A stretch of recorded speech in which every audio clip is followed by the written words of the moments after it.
It's Ron Goodall from FightHype.com. I'm here with Michael, the bounty hunter. How's it going?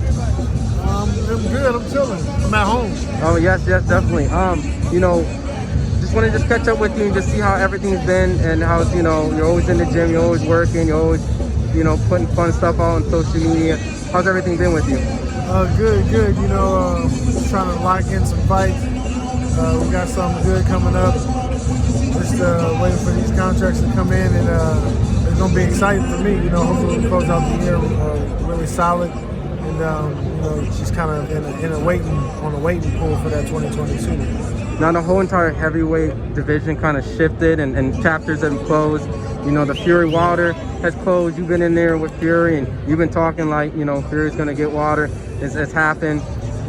Usyk, Joshua happened, and they're gonna do a rematch. I guess I wanted to just get your breakdown on the rematch and maybe how that fight is. I said the last time I said Usyk was gonna win, and I think it was also because of how I predicted it as far as Anthony Joshua's strategy. We already knew that he was going to be a boxer because all the fans told him that he was a better boxer, and he felt like he was being a better boxer after the Pulev fight and the second Andy Ruiz fight. But you can't box a pure boxer, and I think he paid for that.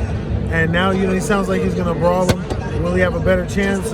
Maybe, but it's the second fight. Now Usyk's the champ, so tables have turned. But we'll see. It all comes down to strategy. What's real interesting is that a long time ago, I had some friends that were like, you know what?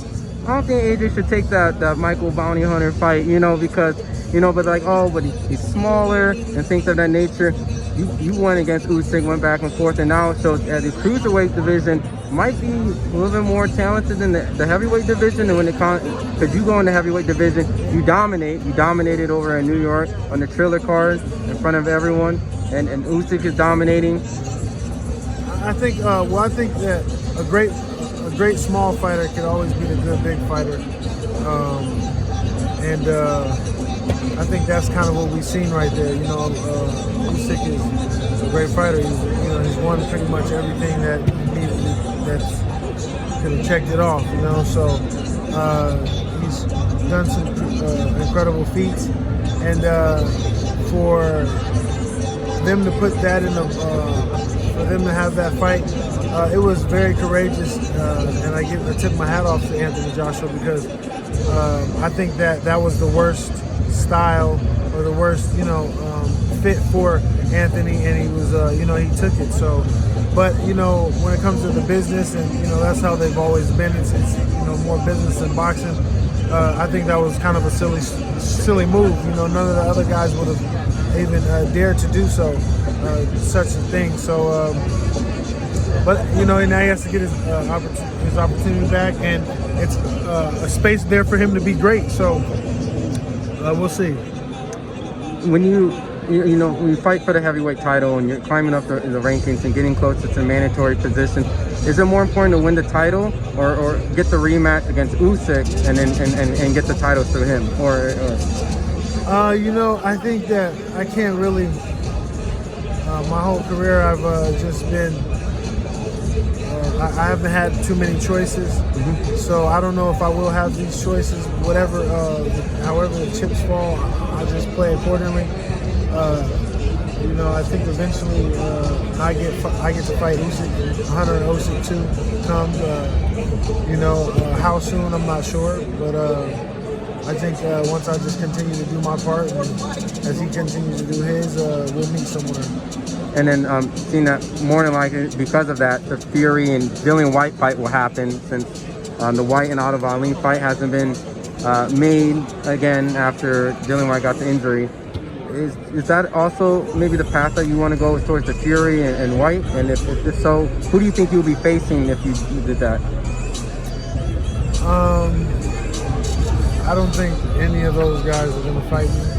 I think those are the two guys that won't fight me, or I will never get in the ring with. It's unfortunate because it has a lot to do with the business, but if this was like whoever was the best, you know, it would be a giant tournament, but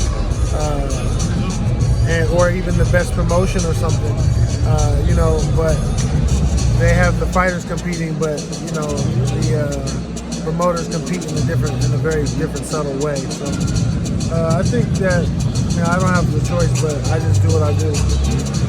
Do you think Fury would beat White in that fight? Since you've seen a little bit of Fury, and I think Fury does beat Dillian White very easily, and not because I think poorly of Dillian White, but just a style make fight thing. I think that, you know, he just would be long and far. I think Dillian White would have to do a lot of pressing, a lot of activity. I don't think he's active enough. But you know, we're all grown men. We're all exceptional athletes, and it all depends on the strategy and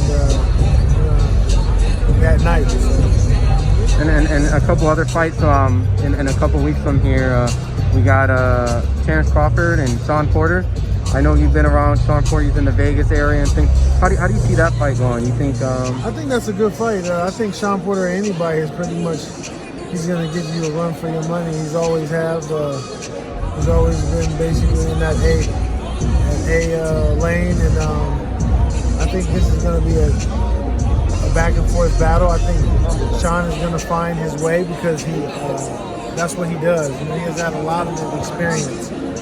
Hundreds of amateur fights at bigger weights and smaller weights. He's very consistent. He's a warrior, and you know, I think that Sean Porter is going to give him a run for his money. I think it'll be a close fight, but I don't know who to say. But I think it's not going to be.